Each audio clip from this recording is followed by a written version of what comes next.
La Casa Blanca se erige en el 1600 de la Avenida Pensilvania, uno de los edificios más reconocidos del planeta. Su fachada neoclásica, las columnas icónicas, los jardines perfectamente cuidados. Más de 200 años de historia estadounidense se han desarrollado entre sus muros y en sus terrenos.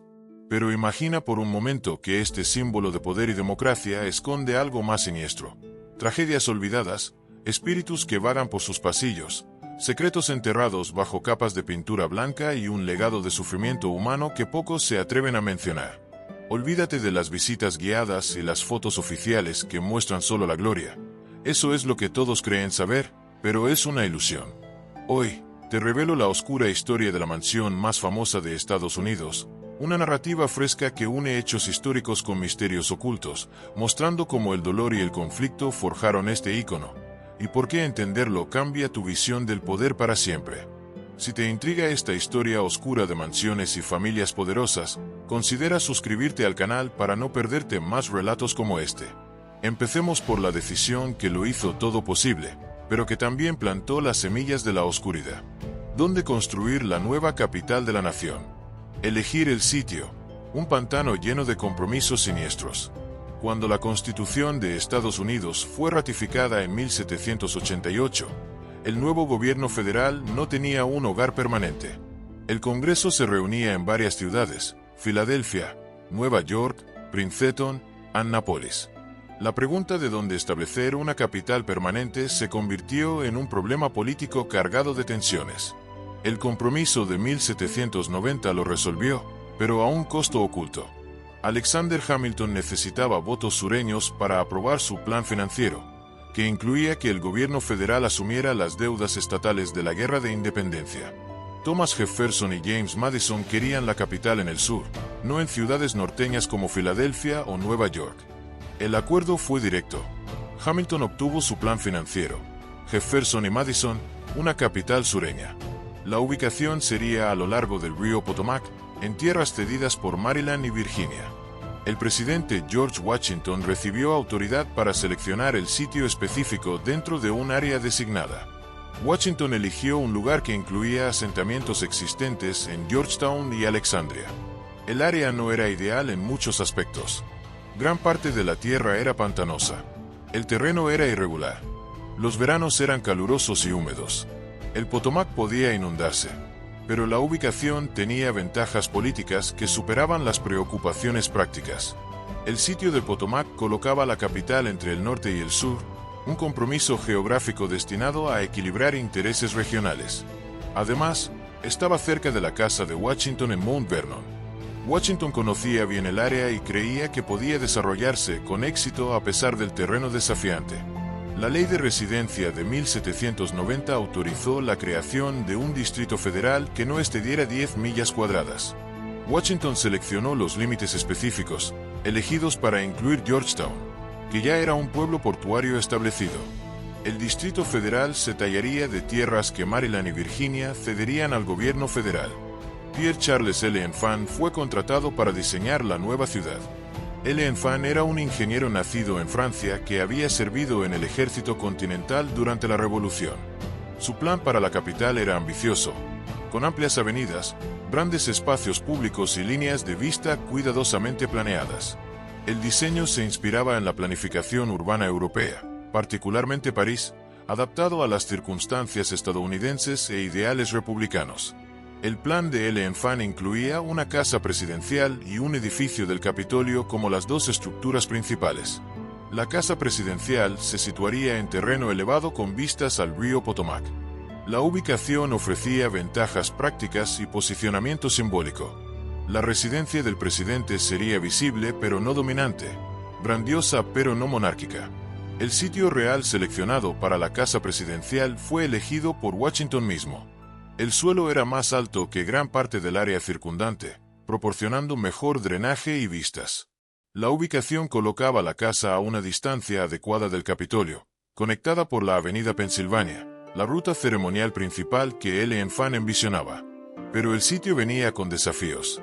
El suelo requería una preparación extensa. El drenaje tenía que abordarse. El terreno necesitaba nivelación en algunas áreas. La ubicación, aunque elevada en relación con los alrededores, estaba aún en una región donde los veranos eran incómodos y los inviernos podían ser duros. Construir algo sustancial requeriría un esfuerzo y recursos significativos. La decisión de construir la capital en lo que era esencialmente un desierto en lugar de en una ciudad establecida reflejaba tanto idealismo como compromiso. La nueva nación quería una capital que no estuviera dominada por intereses comerciales o sociales existentes. Una ciudad construida con propósito podría encarnar principios republicanos en su propio diseño y arquitectura. Pero construir desde nada también significaba crear infraestructura donde poco existía. Caminos, puentes, sistemas de agua, todo tenía que construirse. Los trabajadores tenían que reclutarse o transportarse. Los materiales tenían que obtenerse y entregarse. Los desafíos eran sustanciales, y el joven gobierno federal tenía recursos limitados. El cronograma era ajustado. El gobierno estaba programado para mudarse a la nueva capital en 1800. Eso daba aproximadamente 10 años para diseñar y construir los edificios e infraestructura esenciales. Para un edificio público importante como la Casa Presidencial, eso era un horario extremadamente comprimido. Washington entendía los desafíos, pero permaneció comprometido con la ubicación del Potomac. Trabajó de cerca con los comisionados nombrados para supervisar el desarrollo del Distrito Federal. El sitio fue elegido. El plan fue aprobado. El siguiente paso era determinar cómo se vería realmente la Casa Presidencial. Pero aquí surge un gancho oscuro. ¿Sabías que esta elección no solo fue sobre belleza, sino sobre rivalidades que casi destruyen el proyecto? La competencia, diseñando una casa presidencial envuelta en secretos. En 1792, los comisionados que supervisaban el desarrollo del Distrito Federal anunciaron una competencia arquitectónica para la Casa Presidencial. La competencia se anunció en periódicos, invitando a arquitectos a presentar diseños. El ganador recibiría $500 o una medalla de ese valor, un premio sustancial para la época. Las instrucciones de la competencia especificaban ciertos requisitos. La casa necesitaba acomodar tanto la residencia privada del presidente como funciones oficiales. Debería ser sustancial suficiente para representar la dignidad de la joven nación, pero no tan grandiosa como para sugerir monarquía. El edificio debería construirse de ladrillo o piedra para permanencia y resistencia al fuego. Las instrucciones dejaban considerable espacio para interpretación. ¿Qué tan grande debería ser la casa? ¿Qué estilo arquitectónico era apropiado para una república? ¿Cómo debería el edificio equilibrar funciones privadas y públicas? Estas preguntas recaían en los arquitectos competidores para responder a través de sus diseños. Se presentaron múltiples diseños, aunque el número exacto varía en diferentes relatos históricos. La mayoría de las presentaciones no han sobrevivido o permanecen no identificadas. Lo que se sabe es que los diseños presentados variaban considerablemente en escala, estilo y ambición. Algunos eran relativamente modestos, otros proponían estructuras palaciegas que parecían inadecuadas para una república. Thomas Jefferson presentó un diseño de manera anónima. Jefferson estaba profundamente interesado en la arquitectura y tenía opiniones fuertes sobre lo que los edificios deberían expresar. Su diseño se basaba en precedentes romanos clásicos, particularmente la Villa Rotonda de Palladio. La propuesta featured un domo central y elementos clásicos relativamente restringidos. El diseño de Jefferson enfatizaba la simplicidad republicana sobre la grandeza. La presentación de Jefferson no fue seleccionada. Las razones no están completamente claras en los registros históricos, pero el diseño podría haber sido considerado demasiado modesto o demasiado obviamente derivado de modelos europeos. Las preferencias arquitectónicas de Jefferson, aunque influyentes más tarde, no ganaron la competencia para la Casa Presidencial. Otros diseños presentados aparentemente incluían propuestas para estructuras elaboradas con ornamentación extensa, edificios que habrían rivalizado con palacios europeos. Estos fueron aparentemente rechazados como demasiado monárquicos, demasiado caros o simplemente imprácticos dada el cronograma y los recursos disponibles. El diseño ganador vino de James Oban, un arquitecto nacido en Irlanda que trabajaba en Charleston, Carolina del Sur. La propuesta de Oban aparentemente trae el equilibrio que los comisionados buscaban. El diseño era sustancial sin ser abrumador. Se basaba en precedentes clásicos, pero los adaptaba a las circunstancias estadounidenses. Podía acomodar tanto residentes privados como funciones públicas. El diseño de Oban featured un plan rectangular con una sección central y dos alas proyectadas. El estilo era georgiano, un enfoque neoclásico restringido que era familiar tanto en Gran Bretaña como en América. La fachada featured ventanas espaciadas uniformemente, proporciones clásicas y ornamentación relativamente simple. El diseño sugería dignidad y permanencia sin pretensión monárquica. El proceso de selección involucró tanto a los comisionados como al presidente Washington. Las preferencias de Washington aparentemente influyeron en la elección final. Tenía opiniones fuertes sobre el desarrollo de la capital y tomó interés activo en el diseño de la casa presidencial. La aprobación de Washington del plan de Oban fue esencial para su selección. La competencia reveló tensiones sobre lo que la casa presidencial debería representar. Demasiado modesta y podría disminuir la dignidad de la nación. Demasiado grandiosa y podría sugerir que el presidente se convertía en un monarca. El diseño seleccionado intentaba navegar entre estas preocupaciones, creando un edificio impresionante pero no abrumador, permanente pero no opresivo. El diseño ganador de Oban guiaría la construcción, aunque se producirían modificaciones durante la edificación. La forma básica, las proporciones, el carácter general, todo vino de la entrada a la competencia. La selección determinó que se elevaría en el sitio preparado a lo largo del Potomac. La competencia también estableció que la arquitectura pública estadounidense se basaría fuertemente en precedentes europeos mientras intentaba adaptarlos a principios republicanos. La casa presidencial parecería clásica porque la arquitectura clásica sugería permanencia, orden y conexión con la antigua Roma republicana, pero sería estadounidense en su expresión específica y su cuidadosa evitación de grandeza monárquica. Y aquí una lección temprana: los compromisos políticos, aunque parecen prácticos, a menudo ocultan divisiones que persisten, como las regionales que más tarde explotarían en conflictos mayores. James Oban, la visión del arquitecto irlandés teñida de sombras. James Oban nació en Irlanda alrededor de 1758. Se entrenó como arquitecto y constructor, aparentemente aprendiendo su oficio en Dublín. Irlanda en el siglo XVIII tenía una actividad arquitectónica sustancial con edificios neoclásicos elevándose en Dublín y otras ciudades. El entrenamiento de Oban lo expuso a la arquitectura georgiana, el estilo clásico restringido que dominaba la construcción británica e irlandesa durante ese periodo. Oban emigró a América después de la Guerra de Independencia, asentándose en Filadelfia antes de mudarse a Charleston, Carolina del Sur. Charleston era una ciudad portuaria próspera con construcción activa.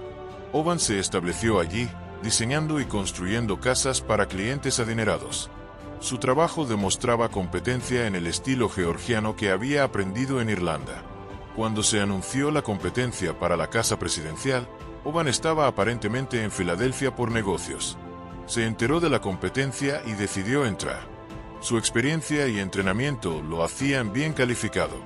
Entendía proporciones clásicas, podía ejecutar diseños en piedra o ladrillo y había construido estructuras sustanciales en lugar de solo dibujar planos. El diseño ganador de Oban se inspiró en Leinster House en Dublín. Leinster House, construido en la década de 1740, era la residencia del duque de Leinster. El edificio featured un plan rectangular similar, fachada georgiana y proporciones clásicas a lo que Oban propuso para la casa presidencial. Oban adaptó en lugar de copiar, modificando el diseño de Leinster House para circunstancias estadounidenses y propósitos republicanos. El diseño featured 3 pisos. El piso inferior contendría espacios de servicio y utilidad. El piso principal, accedido por una gran escalera, contendría las habitaciones públicas principales. El piso superior proporcionaría cuartos privados para la familia del presidente. Esta disposición vertical separaba funciones públicas y privadas mientras mantenía todo bajo un techo. La fachada seguía principios georgianos. Arreglo simétrico de ventanas, entrada central con pórtico clásico, ornamentación restringida enfocada en proporción en lugar de decoración elaborada. El diseño lograba grandeza a través de escala y proporción en lugar de detalles ornados. Este enfoque se adaptaba tanto a los recursos disponibles como a los principios republicanos. El plan de Oban incluía espacios interiores sustanciales. Un gran salón de entrada correría a través del centro del edificio. Habitaciones principales se abrirían de este espacio central, incluyendo lo que se convertiría en la habitación este, el espacio más grande en la casa diseñado para reuniones públicas y entretenimientos formales. La sala de comedor estatal acomodaría cenas oficiales. Habitaciones más pequeñas servirían varios propósitos oficiales y privados. El diseño era práctico además de simbólico. El plan rectangular con alas proyectadas creaba un edificio que podía construirse en etapas si era necesario. El estilo georgiano usaba técnicas de construcción familiares. Los materiales especificados, piedra para paredes exteriores y madera para estructura interior y pisos, estaban disponibles en la región o podían transportarse relativamente fácilmente. Después de ganar la competencia, Oban se convirtió en superintendente de construcción para la casa presidencial. Supervisaría todo el proceso de construcción, desde preparar el sitio hasta el trabajo de acabado final. Este rol le dio a Oban control sustancial sobre cómo se realizaba su diseño, aunque también enfrentaría presiones para modificar planes a medida que la construcción progresaba y los presupuestos se apretaban. La relación de Oban con el presidente Washington aparentemente moldeó algunos aspectos del diseño.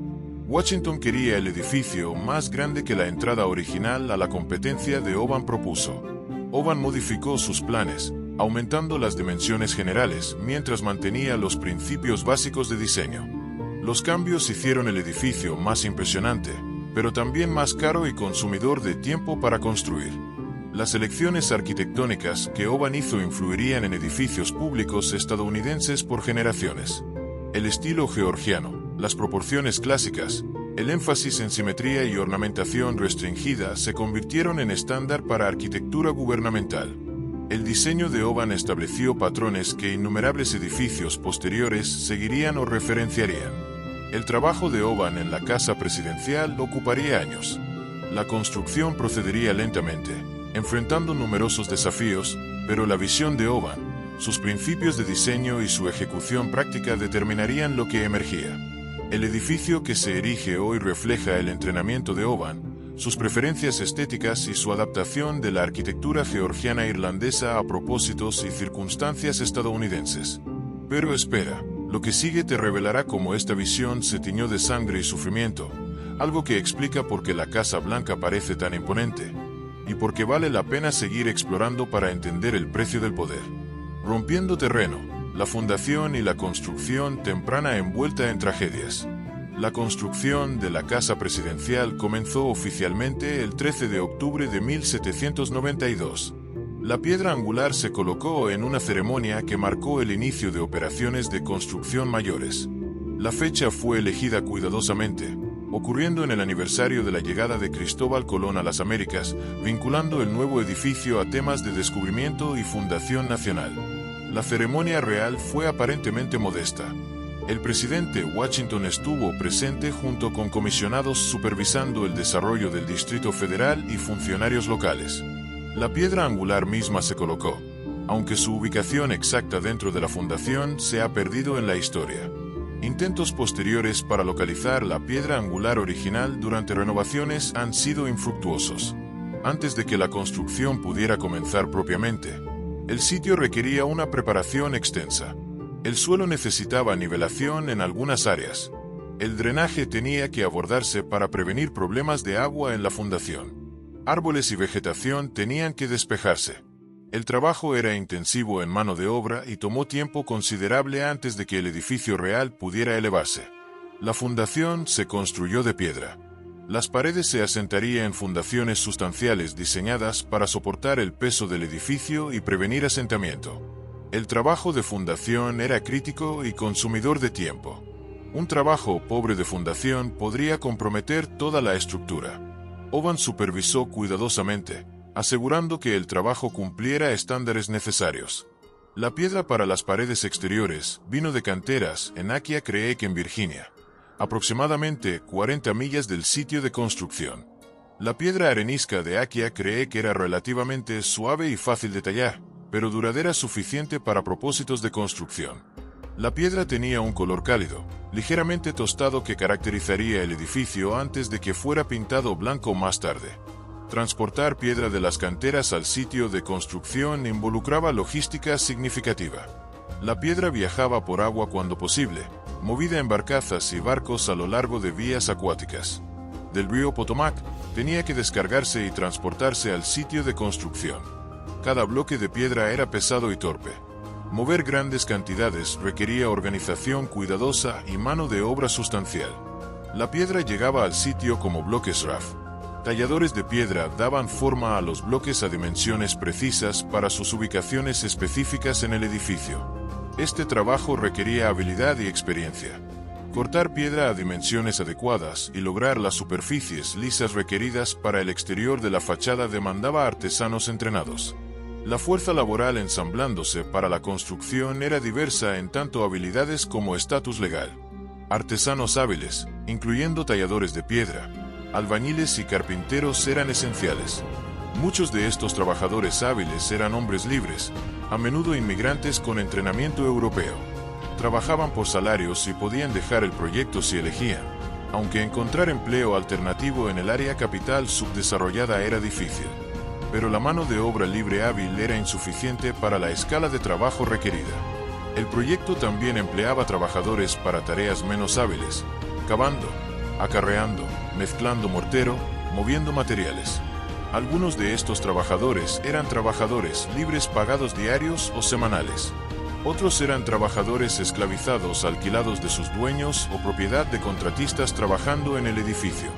El uso de mano de obra esclavizada en la Casa Presidencial estaba documentado en registros de nómina y otros documentos contemporáneos. El gobierno federal pagaba a los dueños de esclavos por el tiempo de sus trabajadores esclavizados. Los pagos iban a los dueños, no a los individuos esclavizados haciendo el trabajo.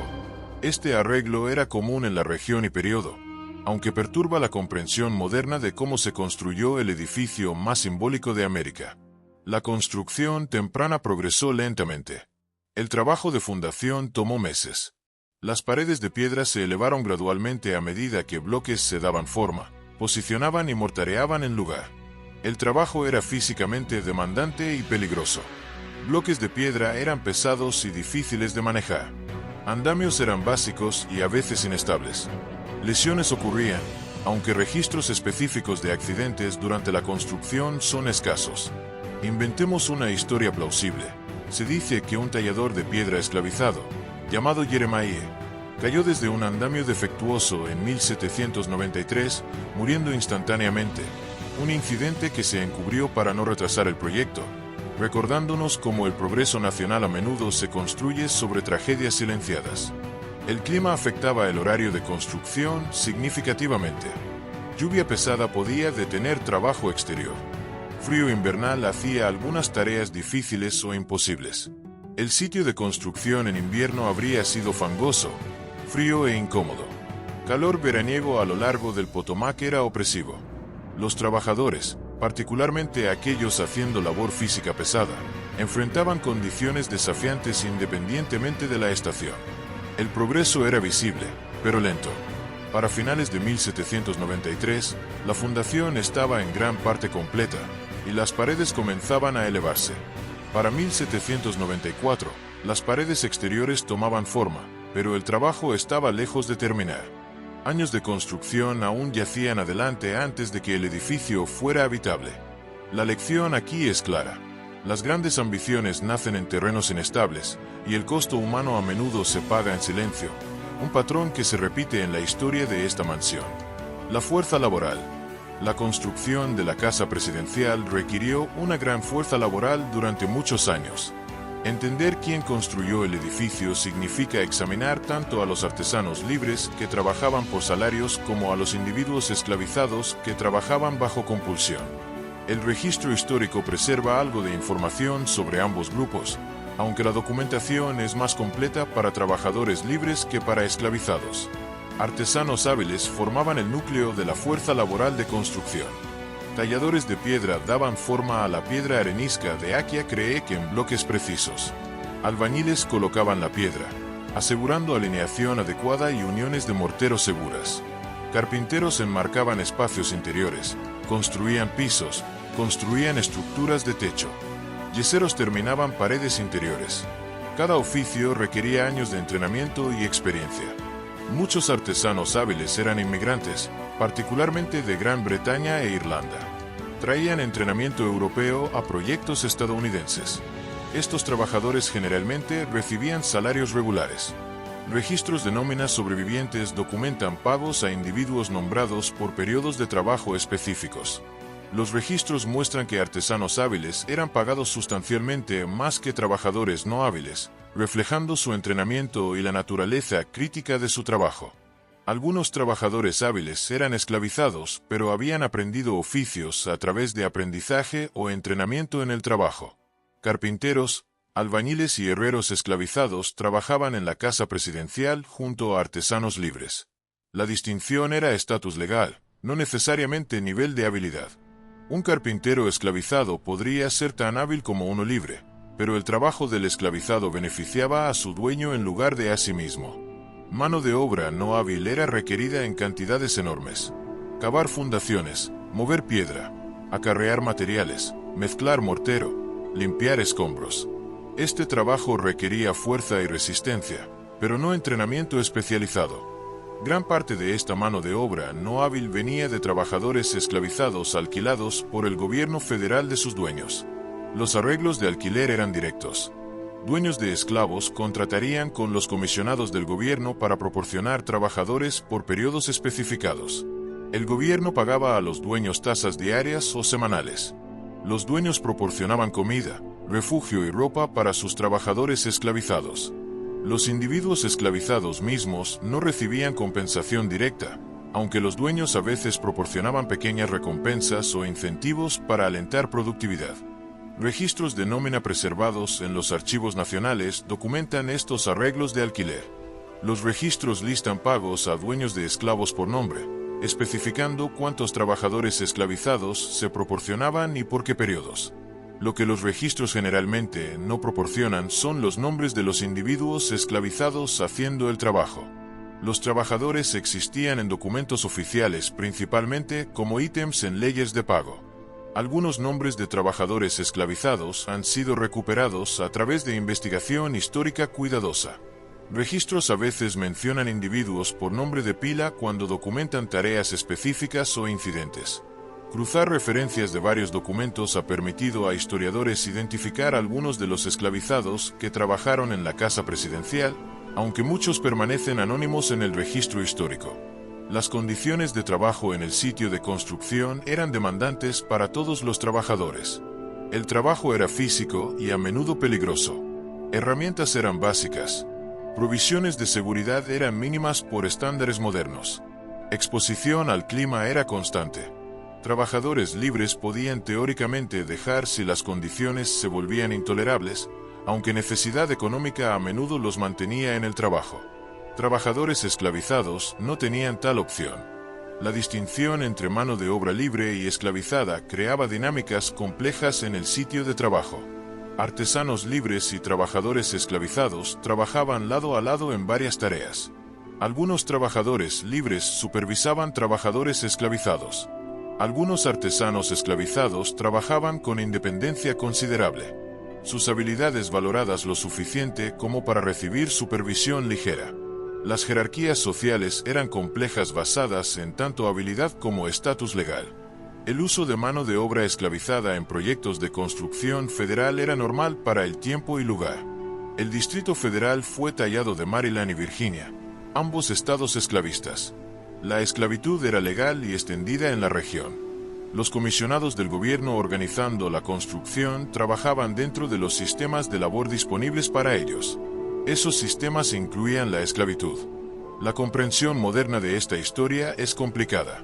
La Casa Presidencial, ahora la Casa Blanca, es un símbolo poderoso de democracia y libertad estadounidense. El hecho de que personas esclavizadas ayudaran a construirla crea tensión incómoda. El edificio representa ideales que su construcción contradecía. Esta contradicción es hecho histórico, ni para ser ignorado ni exagerado, pero reconocido como parte de la compleja realidad de cómo se desarrollaron los Estados Unidos. La fuerza laboral que construyó la casa presidencial incluía inmigrantes libres buscando oportunidad, artesanos hábiles practicando sus oficios y personas esclavizadas compelidas a laborar sin compensación o elección. Todos contribuyeron a elevar el edificio. Los trabajadores libres recibieron salarios y pudieron construir vidas para sí mismos. Los trabajadores esclavizados recibieron nada y permanecieron en bondage. Ambos grupos de labor hicieron posible el edificio. Pero lo que viene ahora te mostrará cómo estas dinámicas se volvieron aún más oscuras durante la construcción de las paredes, algo útil para entender las capas de sufrimiento que sostienen los símbolos nacionales y una razón para seguir viendo, porque revela patrones que persisten hoy. Construyendo las paredes, piedra, labor y progreso marcado por accidentes. Las paredes exteriores de la casa presidencial se elevaron lentamente entre 1793 y 1797. El proceso requería coordinación cuidadosa de cantería, transporte, tallado de piedra y albañilería. Cada etapa involucraba labor sustancial y presentaba sus propios desafíos. En las canteras de Aquia Creek en Virginia, trabajadores extraían bloques de piedra arenisca del suelo. Cantería requería conocimiento de formación de piedra y técnicas de extracción adecuadas. Los trabajadores tenían que identificar líneas de fractura natural en la piedra, colocar cuñas correctamente y dividir bloques sin romperlos. El trabajo era hábil y peligroso. Los bloques canteados eran rough y sobredimensionados cuando extraídos. Forma inicial a menudo ocurría en el sitio de la cantera para reducir peso para transporte. Los trabajadores removían material exceso obvio, creando bloques que eran aproximadamente las dimensiones correctas, pero aún requerían acabado final. Este trabajo preliminar hacía los bloques algo más livianos y fáciles de manejar durante transporte. Transporte de cantera a sitio de construcción era un proceso multietapa. La piedra viajaba por agua cuando posible, cargada en barcazas que se movían a lo largo de vías acuáticas al río Potomac y luego a muelles cerca del sitio de construcción. Transporte por agua era más eficiente que acarreo por tierra para materiales pesados. Cada barcaza podía llevar múltiples bloques de piedra, aunque carga y descarga requerían manejo cuidadoso para prevenir daño. De los muelles del río, la piedra tenía que moverse por tierra al sitio de construcción. Esto requería carretas y equipos de caballos o bueyes. Los caminos eran a menudo pobres, particularmente en clima húmedo. Mover bloques de piedra pesados en caminos sin pavimentar era lento y difícil. Cada bloque tenía que cargarse en carretas, asegurarse, transportarse y descargarse en el sitio de construcción. En el sitio de construcción, talladores de piedra terminaban los bloques a dimensiones precisas. Este trabajo requería habilidad y paciencia. Las piedras de fachada necesitaban superficies exteriores lisas y bordes precisos para encajar apretadamente juntas. Piedras interiores podían ser menos perfectas, pero aún tenían que cumplir requisitos estructurales. Talladores de piedra trabajaban con martillos, cinceles y otras herramientas manuales, gradualmente dando forma a cada bloque a especificación. Los bloques de piedra terminados luego se elevaban a posición. Para los cursos inferiores de paredes, elevación era manejable con equipo básico y poder muscular. A medida que las paredes se elevaban más alto, andamios se volvían necesarios. Los trabajadores construían andamios de madera que les permitían trabajar en altura mientras proporcionaban plataformas para elevar bloques de piedra.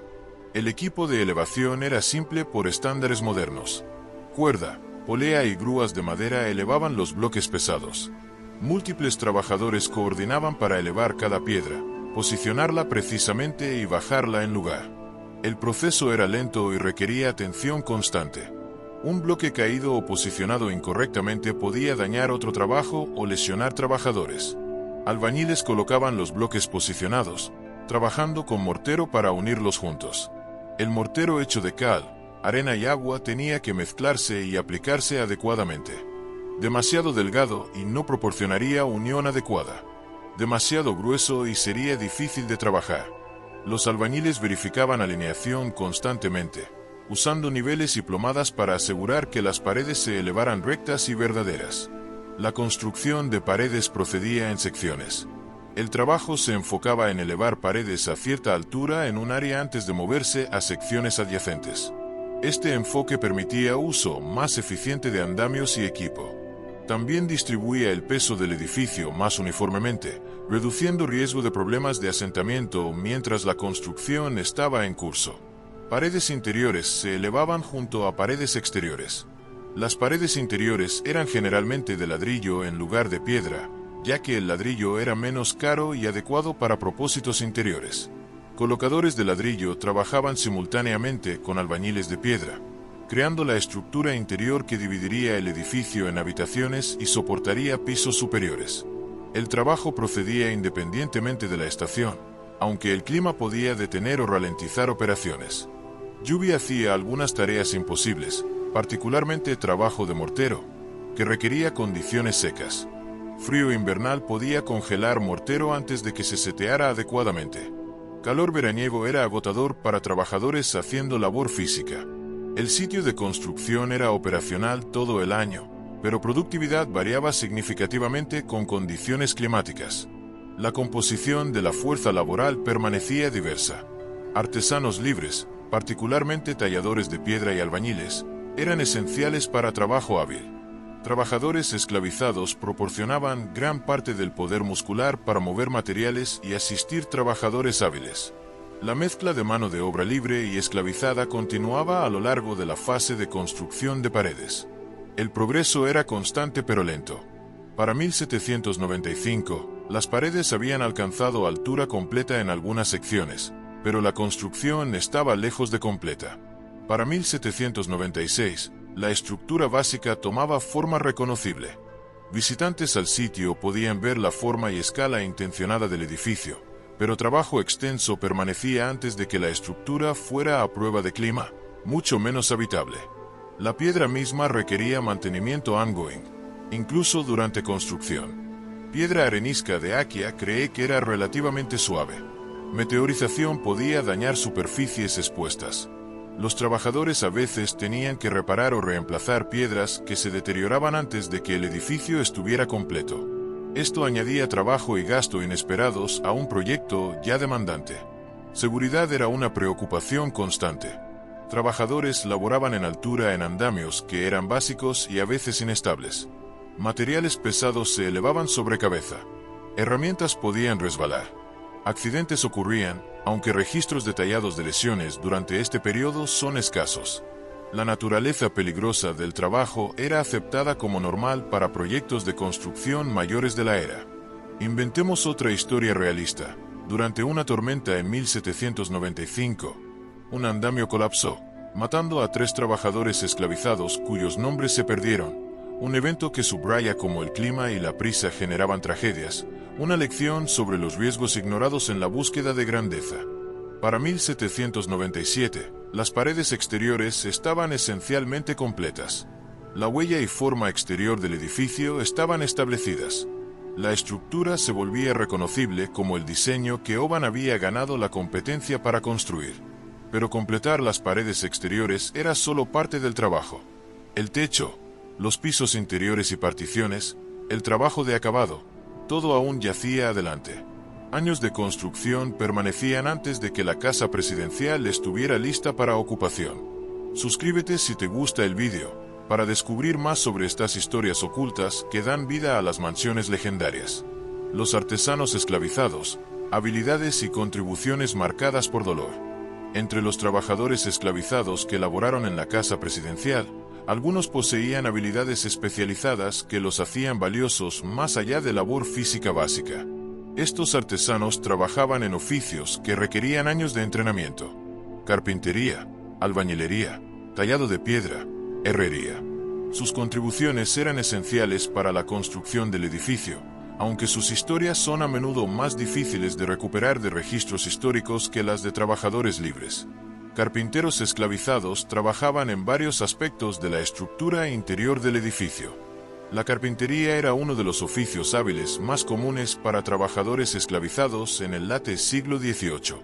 Una persona esclavizada que aprendía carpintería podía alquilarse provechosamente por su dueño. Las habilidades también proporcionaban algún grado de autonomía, ya que artesanos hábiles a menudo trabajaban con menos supervisión directa que trabajadores no hábiles. El trabajo de carpintería en la casa presidencial incluía enmarcar paredes interiores, construir estructuras de piso, construir enmarcado de techo y crear escaleras. Este trabajo requería comprensión de principios estructurales, capacidad para leer planes o recibir instrucciones complejas y habilidad con herramientas manuales. Un carpintero esclavizado en este proyecto habría estado haciendo trabajo idéntico al de carpinteros libres, aunque su compensación iba a su dueño en lugar de a sí mismo. Algunos trabajadores esclavizados funcionaban como albañiles o trabajaban bajo supervisión de maestros albañiles. Albañilería requería habilidades particulares. Entender cómo colocar piedra o ladrillo adecuadamente, cómo trabajar con mortero, cómo mantener alineación y nivel. Un albañil esclavizado podría trabajar junto a albañiles libres, realizando las mismas tareas, pero bajo estatus legal diferente. El registro histórico preserva algunos nombres de individuos esclavizados que trabajaron en la casa presidencial, aunque la documentación es frustrantemente incompleta. Registros de nómina mencionan pagos a dueños de esclavos por alquiler de negros. Los registros especifican cantidades pagadas y a veces duraciones de empleo, pero los individuos esclavizados son usualmente identificados solo por nombre de pila o a veces solo por conteo. 3 carpinteros negros o 5 trabajadores negros. Este estilo de documentación reflejaba la realidad legal de que personas esclavizadas eran propiedad en lugar de individuos con estatus legal completo. Las condiciones de trabajo para artesanos esclavizados diferían algo de las de trabajadores esclavizados no hábiles. Aunque ambos grupos permanecían en Bandi, un artesano esclavizado hábil podría tener condiciones ligeramente mejores porque sus habilidades especializadas los hacían más valiosos para sus dueños.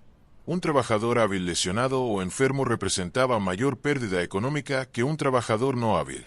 Esto creaba algún incentivo para dueños proporcionar cuidado adecuado, aunque las motivaciones eran económicas en lugar de humanitarias.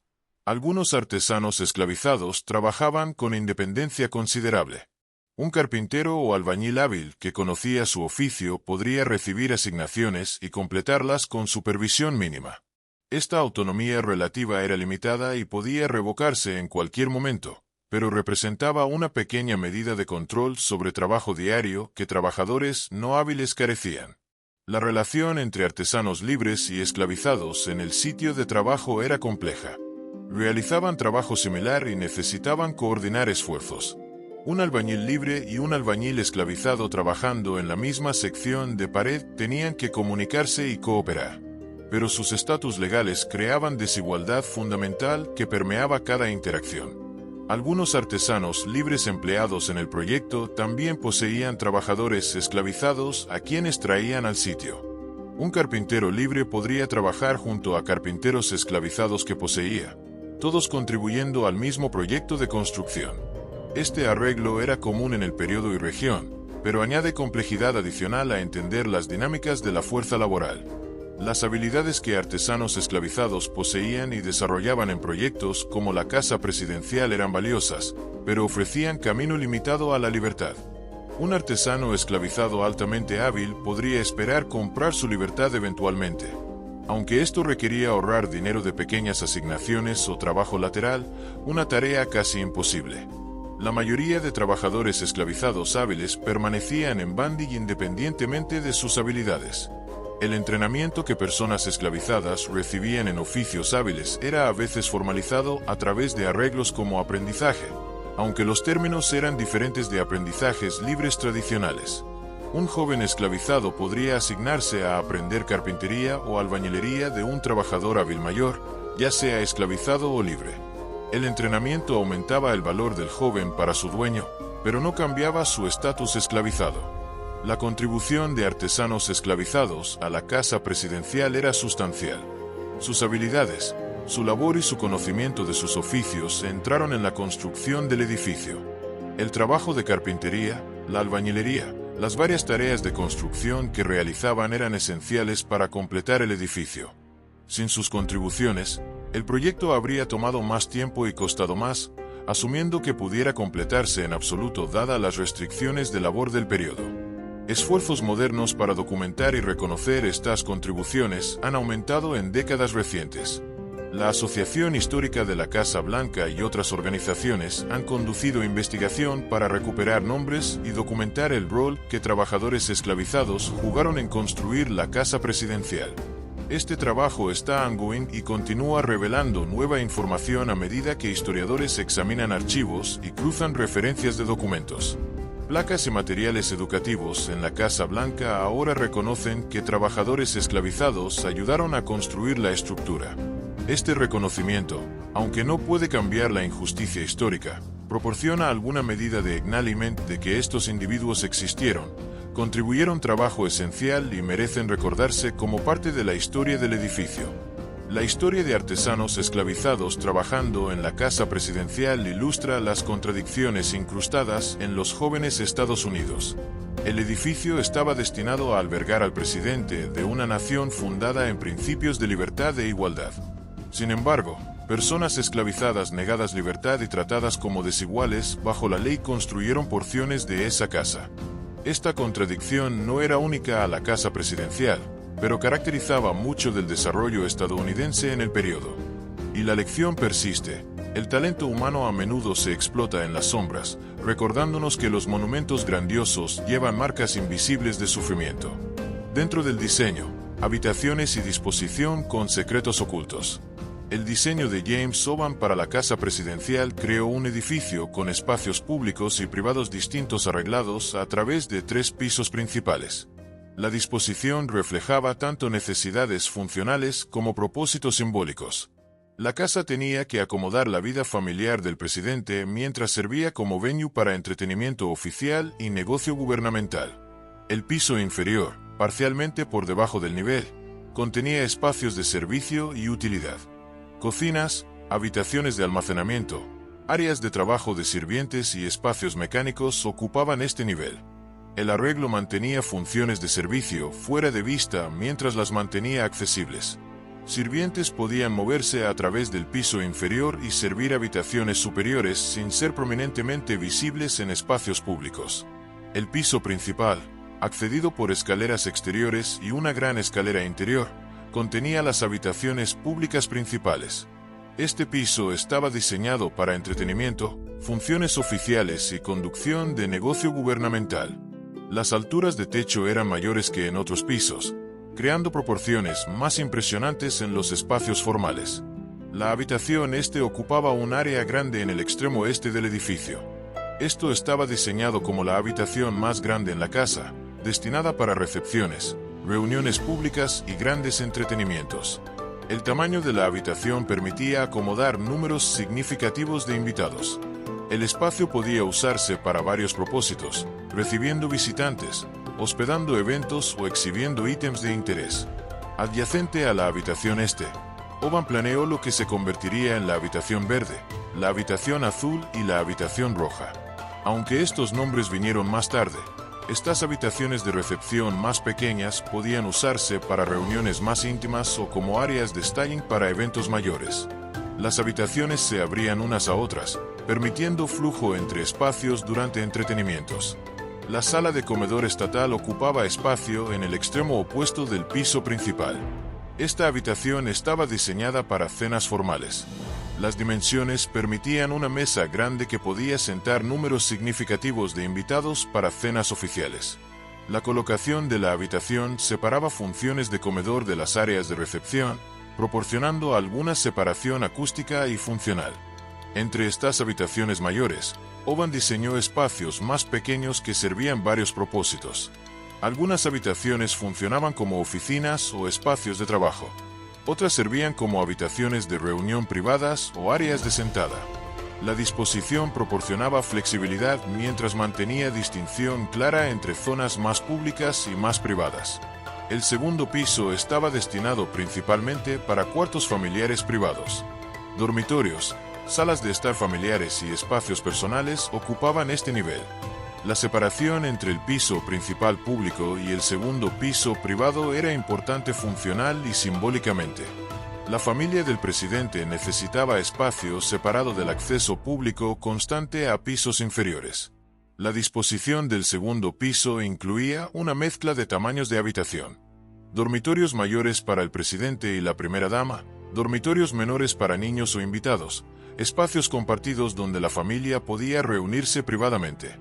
Los arreglos podían modificarse algo a medida que diferentes familias con necesidades diferentes ocupaban la casa, pero la división básica entre pisos públicos y privados permanecía consistente.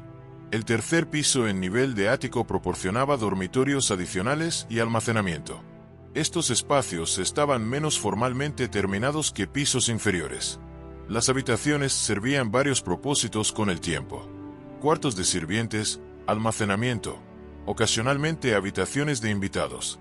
Las alturas de techo más bajas y acabados más simples marcan estos como espacios secundarios comparados a las grandiosas habitaciones abajo. El diseño interior de Oban se basaba en principios arquitectónicos georgianos. El énfasis estaba en simetría, proporciones clásicas y ornamentación restringida. Colocaciones de puertas y ventanas seguían patrones regulares. Alturas de techo, dimensiones de habitación y relaciones espaciales, todos reflejaban principios de diseño clásico adaptados a las funciones específicas del edificio. El salón de entrada central corría a través del núcleo del edificio, proporcionando circulación y organización. Este espacio funcionaba como punto de distribución, con puertas abriéndose a habitaciones mayores en cada lado. El ancho y altura del salón lo hacían impresionante en su propio derecho. No meramente un pasillo, sino un espacio significativo que establecía el tono para las habitaciones públicas. Detalles arquitectónicos interiores incluían elementos clásicos, columnas, pilastras, molduras decorativas, manteles tallados para chimeneas. Estos elementos añadían interés visual y sugerían permanencia y dignidad. El nivel de detalle ornamental variaba por importancia de habitación. Los espacios más públicos recibían el trabajo de acabado más fino. La estructura interior del edificio usaba enmarcado de madera común para el periodo. Viguetas de piso, vigas y estructura de techo eran todas de madera. La madera venía de bosques en la región, cortada a dimensión y ensamblada en sitio. La estructura de madera eventualmente se convertiría en una vulnerabilidad durante la guerra de 1812 cuando el edificio quemó. Pero durante construcción, era el enfoque estructural más práctico. Las paredes interiores entre habitaciones mayores eran sustanciales, proporcionando tanto soporte estructural como separación acústica. Las paredes entre las grandiosas habitaciones eran típicamente de ladrillo o yeso grueso sobre listón. Esta construcción proporcionaba algo de amortiguación de sonido, importante cuando múltiples eventos o actividades podrían ocurrir simultáneamente en diferentes espacios. Chimeneas eran esenciales para calefacción y se incorporaban en la mayoría de habitaciones. Las chimeneas se elevaban a través del edificio con conductos sirviendo chimeneas en múltiples pisos.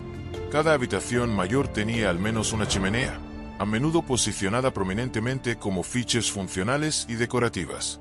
Los manteles y alrededores estaban diseñados como elementos arquitectónicos significativos. Ventanas proporcionaban luz y ventilación. El estilo georgiano favorecía ventanas espaciadas regularmente en patrones consistentes. Las ventanas en el piso principal eran más altas que aquellas en otros pisos, enfatizando el concepto de piano nobile donde el piso principal recibe tratamiento arquitectónico especial. Colocación de ventanas equilibraba la necesidad de luz con requisitos estructurales y composición estética. El trabajo de acabado interior tomaría años para completar. Trabajo de yeso, carpintería, pintura, todo requería artesanos hábiles y tiempo considerable. Incluso después de que el edificio fuera técnicamente habitable, trabajo de acabado continuaba. La brecha entre completación estructural y completación estética era significativa, una realidad que afectaría considerablemente a los primeros ocupantes. Pero en estas habitaciones, se rumorea que hay pasadizos ocultos y habitaciones secretas, como un búnker presidencial construido más tarde pero con raíces en diseños tempranos para escapes, recordándonos que el diseño no solo era sobre belleza, sino sobre supervivencia en tiempos oscuros.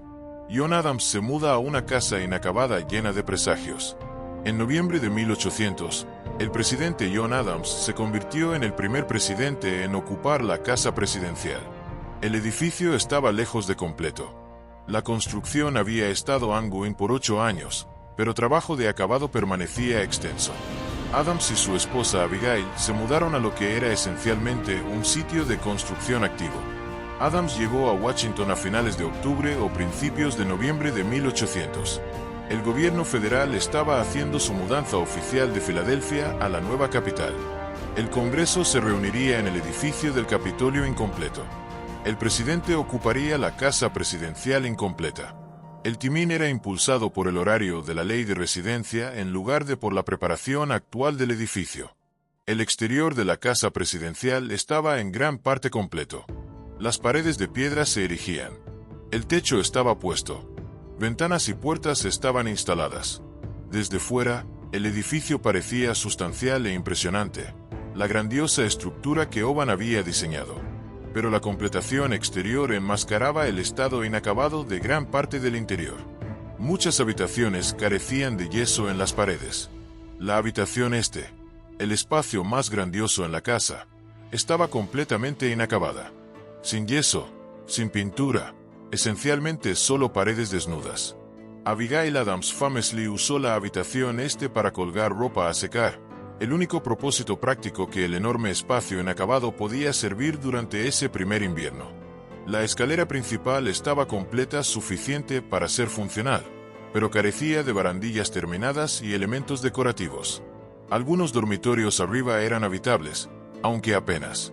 Otras habitaciones permanecían estanterías inacabadas.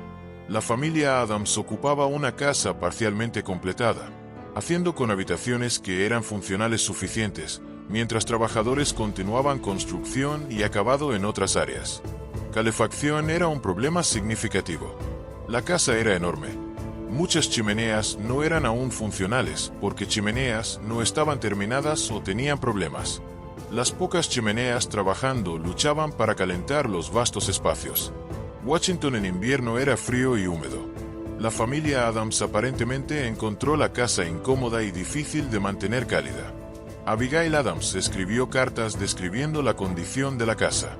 Sus cuentas proporcionan documentación histórica valiosa de cómo era el edificio durante su primer invierno de ocupación. Notó el frío, las corrientes, las habitaciones inacabadas, la falta de muebles para muchos espacios.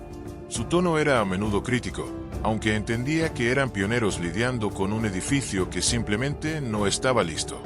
Muebles eran escasos. El gobierno federal tenía presupuesto limitado para amueblar la casa presidencial. Algunos muebles vinieron de Filadelfia, movidos de la residencia presidencial allí, pero la cantidad era insuficiente para las muchas habitaciones. Algunas habitaciones estaban completamente vacías. Otras tenían amueblado mínimo. La casa se sentía cavernosa e incompleta. Los terrenos alrededor de la casa estaban subdesarrollados. El sitio de construcción permanecía visible con materiales, equipo y áreas de trabajo dispersas alrededor de la propiedad. Caminos en el área eran pobres. El entorno inmediato era fangoso cuando húmedo, polvoriento cuando seco. El grandioso entorno que Oban había envisionado existía más como potencial que realidad. En noviembre de 1800, acomodos para personal eran limitados. Las áreas de servicio en el piso inferior eran funcionales pero básicas.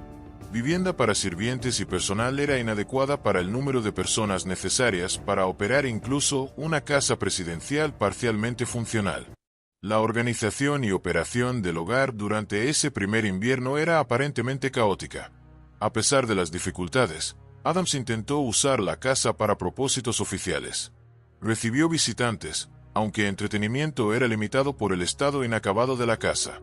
Las habitaciones públicas parcialmente completadas podían usarse cuando necesario, pero entretenimiento formal en cualquier escala significativa no era práctico dadas las condiciones.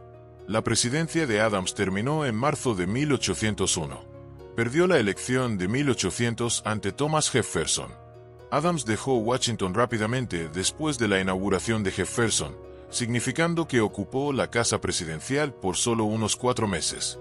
Su tiempo en el edificio fue breve y en gran parte insatisfactorio, dado el estado incompleto de la estructura. La ocupación de los Adams estableció que el edificio era técnicamente habitable incluso si lejos de cómodo. Presidentes posteriores ocuparían una casa que, aunque aún requiriendo trabajo ongoing, era más completa y más funcional. Pero Adams y Abigail fueron los pioneros viviendo en una estructura grandiosa pero inacabada durante ese primer invierno. La experiencia destacaba la brecha entre planes arquitectónicos ambiciosos y realidad práctica. La casa presidencial estaba diseñada para ser impresionante y digna. En noviembre de 1800, era impresionante externamente, pero internamente aún era mucho un trabajo en progreso. La visión existía, pero la ejecución permanecía incompleta. Trabajadores continuaron construcción y trabajo de acabado a lo largo de la ocupación de Adams y más allá.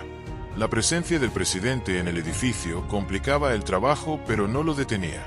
Equipos de construcción y hogar presidencial tenían que coexistir en la misma estructura con complicaciones y conflictos predecibles sobre espacio y acceso.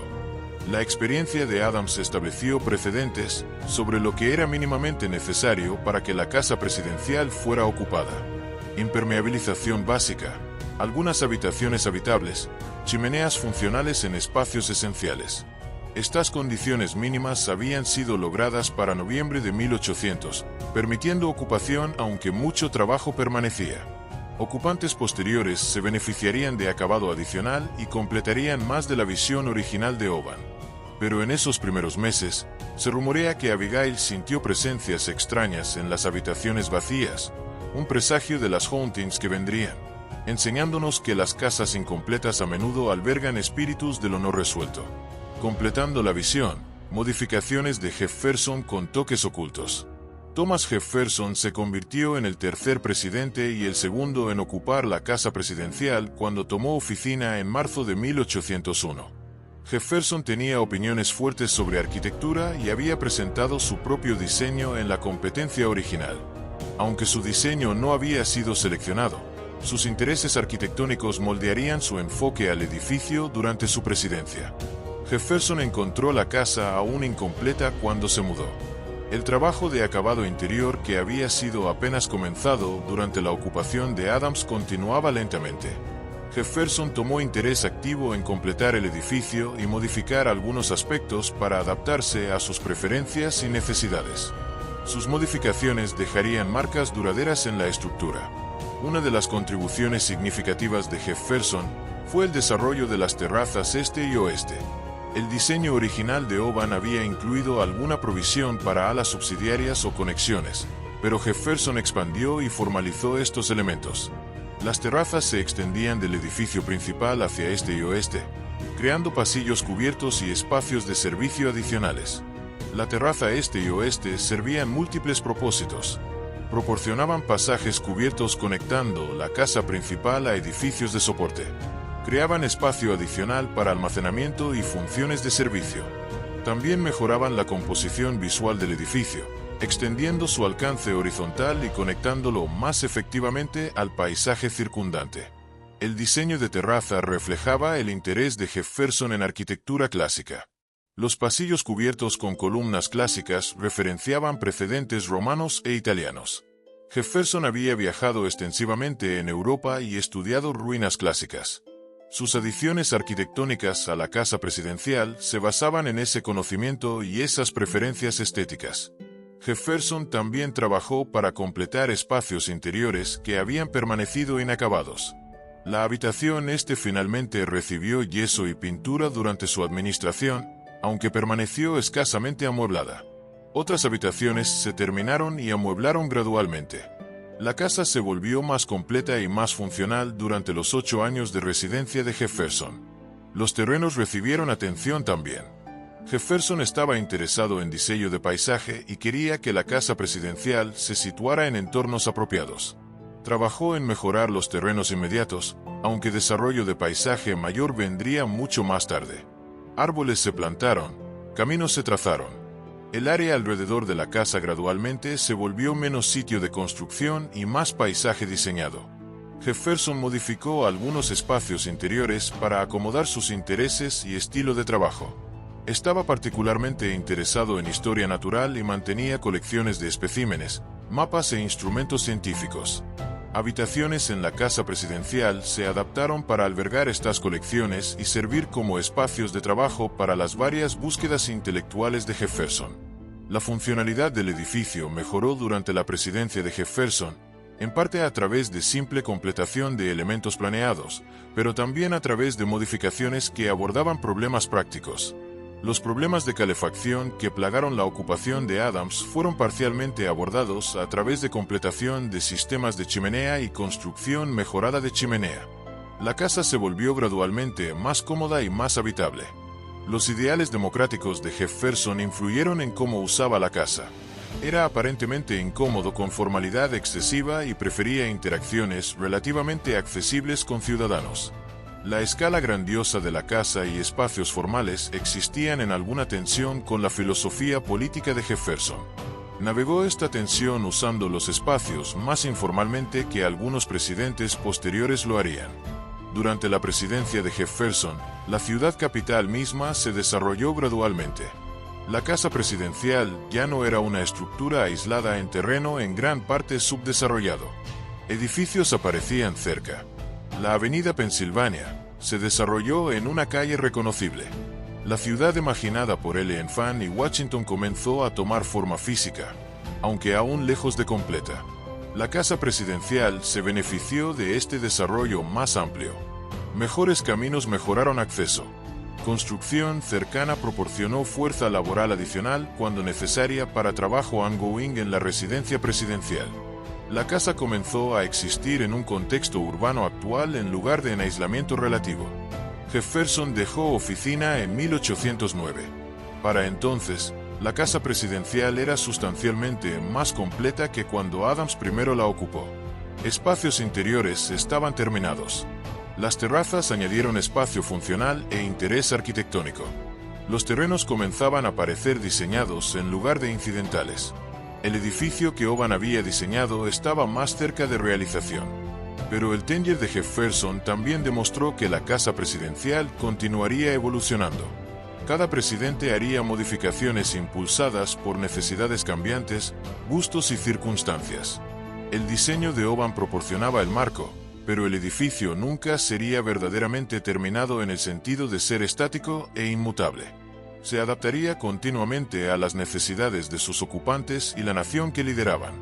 Y en estas modificaciones, se añadieron pasadizos secretos, como túneles para escapes durante crisis, un recordatorio de que el poder siempre anticipa amenazas ocultas. La guerra de 1812. Fuerzas británicas queman la casa presidencial en un acto de destrucción. El 24 de agosto de 1814, fuerzas británicas entraron en Washington y prendieron fuego a múltiples edificios gubernamentales, incluyendo la casa presidencial. La quema ocurrió durante la Guerra de 1812, un conflicto entre los Estados Unidos y Gran Bretaña que había estado ongoing desde junio de 1812. El ataque a Washington representaba retaliación por la quema estadounidense de edificios gubernamentales en York, la capital de Upper Canadá el año anterior. El presidente James Madison y su administración habían recibido advertencias de que fuerzas británicas se acercaban. El militar estadounidense intentó defender Washington, pero fue derrotado en la batalla de Bladensburg el 24 de agosto. La pérdida dejó Washington esencialmente indefenso. Madison y su gabinete huyeron de la ciudad. La primera dama Dolly Madison permaneció en la casa presidencial más tiempo, trabajando para salvar documentos importantes e ítems antes de evacuar. Las acciones de Dolly Madison durante esas horas finales se han vuelto legendarias. Aparentemente supervisó la remoción de papeles importantes, incluyendo copias de la Declaración de Independencia y otros documentos significativos. También ordenó el rescate del retrato de longitud completa de George Washington por Gilbert Stuart que colgaba en la sala de comedor estatal. La pintura era demasiado grande para remover fácilmente, así que el marco fue aparentemente roto y el lienzo removido. Los ítems que Dolly Madison salvó representaban más que solo propiedad valiosa. Eran símbolos de la historia y continuidad de la joven nación. Su determinación para preservar estos ítems incluso mientras fuerzas británicas se acercaban demostró tanto coraje personal como comprensión de su importancia simbólica. El retrato de Washington rescatado permanece en la Casa Blanca hoy. Después de la evacuación de Dolly Madison, fuerzas británicas entraron en la casa presidencial. Cuentas contemporáneas sugieren que los soldados encontraron la casa aún preparada para cena con comida y vino en la mesa. Los oficiales británicos aparentemente comieron la comida preparada antes de comenzar la destrucción. Este detalle, ya sea completamente preciso o algo embellecido en relatos posteriores, añadía a la narrativa de la violación de la casa. Los británicos prendieron fuegos en múltiples habitaciones a lo largo del edificio. Usaron materiales combustibles para asegurar quema cero. La estructura interior de madera, pisos y enmarcado de techo quemaron intensamente. El calor fue suficiente para agrietar piedra en algunas áreas. El fuego consumió muebles, acabados interiores y esencialmente todo combustible dentro de la estructura. Las paredes exteriores de piedra arenisca sobrevivieron en gran parte intactas. Piedra no quema, aunque calor extremo puede dañarla. Las paredes que habían tomado años para construir y posicionar permanecieron de pie, aunque ennegrecidas por humo y dañadas por calor. La supervivencia de las paredes exteriores probaría crucial para reconstrucción. Sin ellas, reconstruir habría requerido empezar esencialmente desde nada. La destrucción se extendió a las terrazas que Jefferson había construido. Los elementos de madera de estas estructuras quemaron. Algunas porciones colapsaron. El daño era cero y deliberado. Los británicos intencionaban destruir el edificio como castigo y como golpe simbólico al gobierno estadounidense. Tuvieron éxito en la destrucción pero no en romper la resolución estadounidense. Otros edificios gubernamentales quemaron la misma noche. El edificio del Capitolio fue quemado con ambas cámaras de la Cámara y Senado destruidas. El edificio del Tesoro quemó. El edificio del Departamento de Guerra fue objetivo. La destrucción sistemática de estructuras gubernamentales estaba destinada a humillar a los Estados Unidos y demostrar poder británico. La quema ocurrió en la noche y cuentas contemporáneas describieron el resplandor visible por millas. Clima aparentemente ayudó a limitar la destrucción. Una tormenta eléctrica se movió a través del área el 25 de agosto, produciendo lluvia pesada y posiblemente un tornado. La lluvia ayudó a extinguir fuegos que de otra manera podrían haber quemado aún más Theroux. La tormenta también aparentemente convenció a comandantes británicos a comenzar retirada de Washington, temiendo ser atrapados por fuerzas estadounidenses reuniéndose en el área. La retirada británica dejó Washington una ciudad dañada. La casa presidencial se erigía como una cáscara quemada. El Capitolio estaba arruinado. Múltiples otras estructuras fueron destruidas o dañadas. La capital de la joven nación había sido atacada y severamente dañada. El impacto psicológico y simbólico era significativo más allá de la destrucción física. Cuando Madison y otros funcionarios regresaron a Washington, confrontaron la extensión del daño. La casa presidencial era inhabitable. Los Madison se mudaron a cuartos temporales, primero en la Casa Octagón y más tarde en otras ubicaciones. La pregunta inmediatamente surgió: ¿reconstruir o abandonar Washington como capital? Algunos sugirieron mover la capital a otra ciudad, quizás Filadelfia u otro centro urbano establecido. La decisión de reconstruir en Washington fue significativa. Representaba determinación de que la capital permanecería donde había sido establecida a pesar del ataque británico. Reconstruir la casa presidencial se convirtió tanto en necesidad práctica como acto simbólico. Restaurar el edificio demostraría que los Estados Unidos no serían derrotados o intimidados por la acción británica. James Oban, el arquitecto original, fue traído de vuelta para supervisar reconstrucción. Oban había permanecido en Washington después de la completación inicial del edificio y había trabajado en otros proyectos en la capital creciente. Su conocimiento de la estructura original lo hacía la elección lógica para dirigir reconstrucción. Esencialmente reconstruiría su propio diseño, trabajando con las paredes exteriores sobrevivientes como la fundación. La casa presidencial quemada se erigió como una ruina a través del resto de 1814 y en 1815. La estructura era inestable en lugares. Alguna evaluación era necesaria para determinar qué porciones podían salvajarse y cuáles requerían reconstrucción. El retraso entre quema y comienzo de reconstrucción permitió planificación cuidadosa, pero también extendió el periodo cuando el edificio dañado se erigía como recordatorio visible del ataque británico. La quema de la casa presidencial en 1814 fue traumática para la joven nación. El ataque a la capital, la destrucción de edificios gubernamentales, la violación de la residencia del presidente, todo representaba tanto pérdida práctica como derrota simbólica.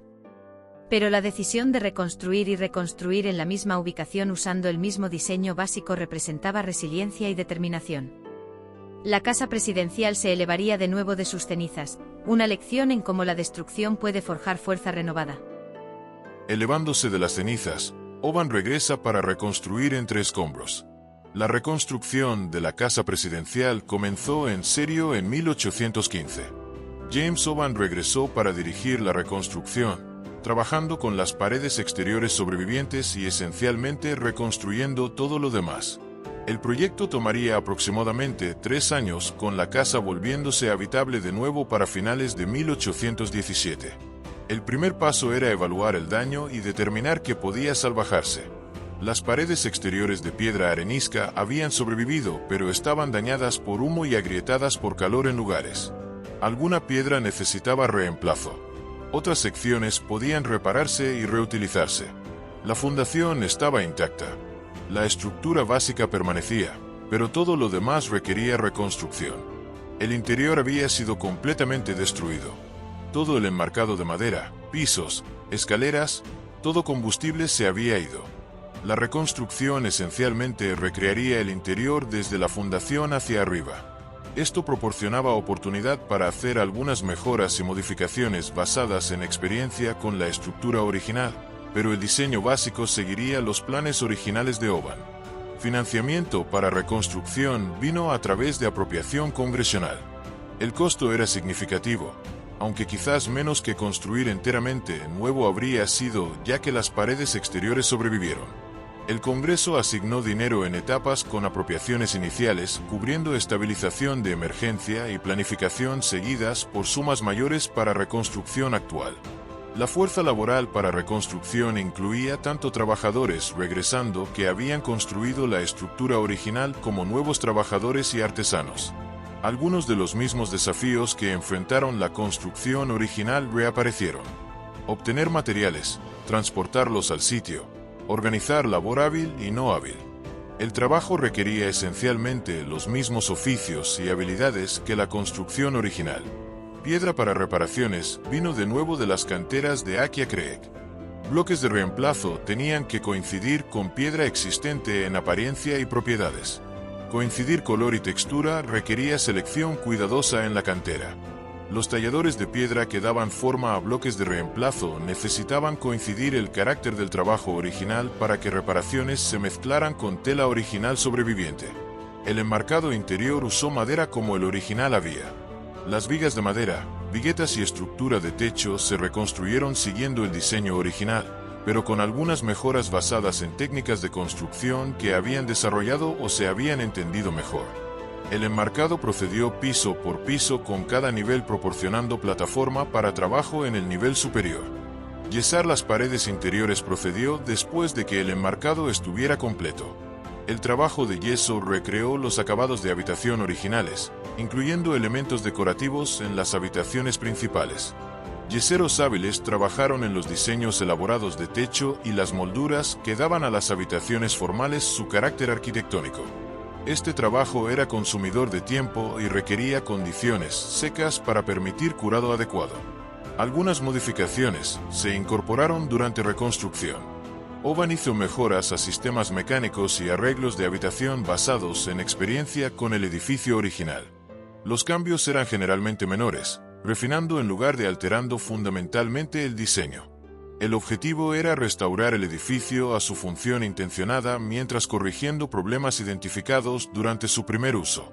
Los maderos quemados y escombros del interior original habían sido despejados antes de que la reconstrucción comenzara. Este despeje reveló la extensión de daño y permitió evaluación de la fundación y porciones inferiores de paredes. El trabajo de despeje mismo era sustancial, requiriendo remoción de cantidades masivas de madera carbonizada, ceniza y escombros. A medida que la reconstrucción progresaba, el edificio gradualmente recobraba su forma. El techo se puso, haciendo la estructura a prueba de clima. Ventanas se instalaron en sus posiciones originales. Paredes interiores dividían el espacio en habitaciones. El contorno y carácter básico del edificio permanecían los mismos que antes del fuego, pero todo era construcción nueva, replicando lo que había quemado. El trabajo procedió a través de 1815, 1816 y en 1817. El progreso era constante, pero requería tiempo. Apresurarse arriesgaría mano de obra pobre o fallas de construcción. Oban supervisó cuidadosamente, asegurando que la reconstrucción cumpliera estándares adecuados y sería duradera. Para finales de 1817, la casa presidencial estaba suficientemente completa para ocupación. El presidente James Monroe y su familia se mudaron a la estructura reconstruida. La casa era funcional, aunque algo de trabajo de acabado continuó en 1818 y más allá. El edificio había sido restaurado aproximadamente 3 años después de la quema. La reconstrucción representaba logro sustancial. Un edificio que había tomado 8 años para construir originalmente había sido reconstruido en aproximadamente 3 años. La supervivencia de las paredes exteriores hizo esto posible, proporcionando el marco estructural para reconstrucción interior rápida. Sin esas paredes sobrevivientes, el cronograma y costo habrían sido considerablemente mayores. La casa presidencial reconstruida era fundamentalmente el mismo edificio que Oban había diseñado originalmente. La forma, las proporciones, el arreglo de espacios todos seguían el plan original, pero también era nuevo. Con todos los elementos interiores reconstruidos, el edificio retenía su carácter original mientras siendo esencialmente reconstruido desde el interior hacia afuera.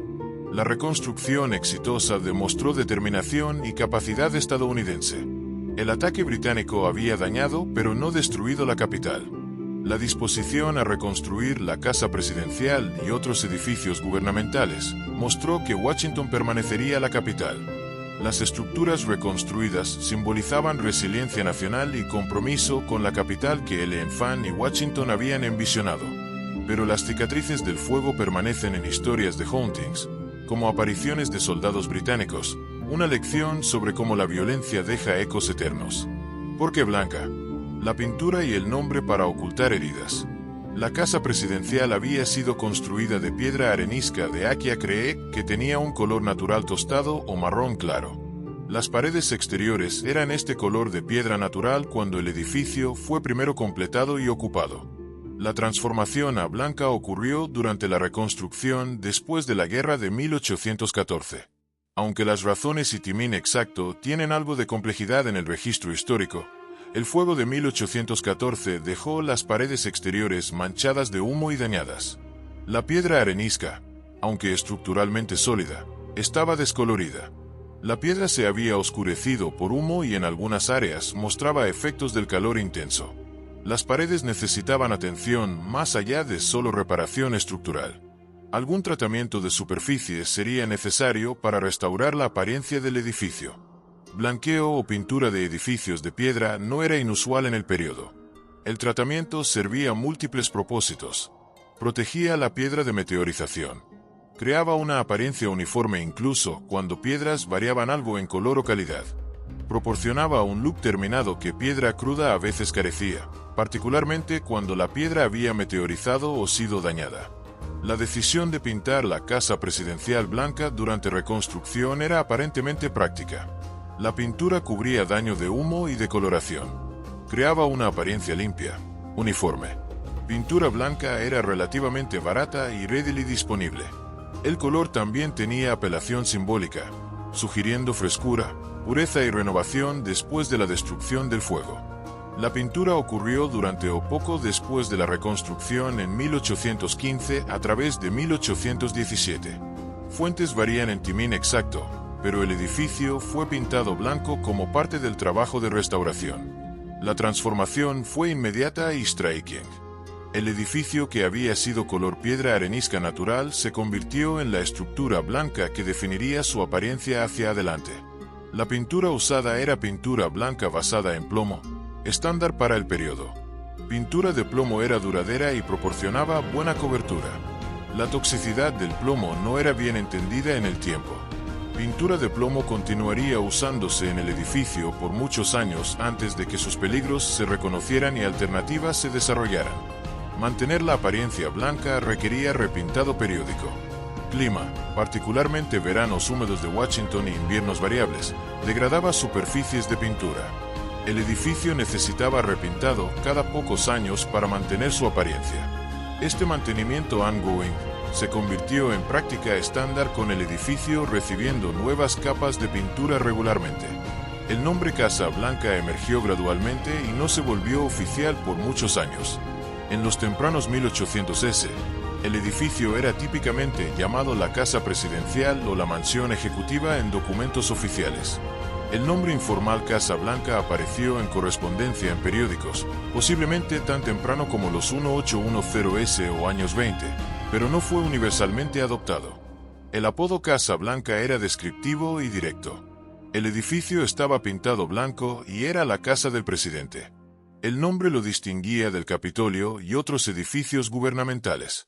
La simplicidad y memorabilidad de Casa Blanca lo hizo pegarse en uso popular incluso cuando documentos oficiales usaban nombres más formales. Theodore Roosevelt adoptó oficialmente Casa Blanca como el nombre del edificio en 1901. Antes de entonces, varios nombres coexistían en uso oficial y popular. La adopción de Roosevelt del nombre en papelería oficial y en comunicaciones de la Casa Blanca hizo Casa Blanca la designación estándar. El timín era significativo, ocurriendo más de 80 años después de que el edificio fuera primero pintado blanco. La transformación a blanca fue así tanto física como nominal. El edificio fue pintado blanco durante reconstrucción después de 1814.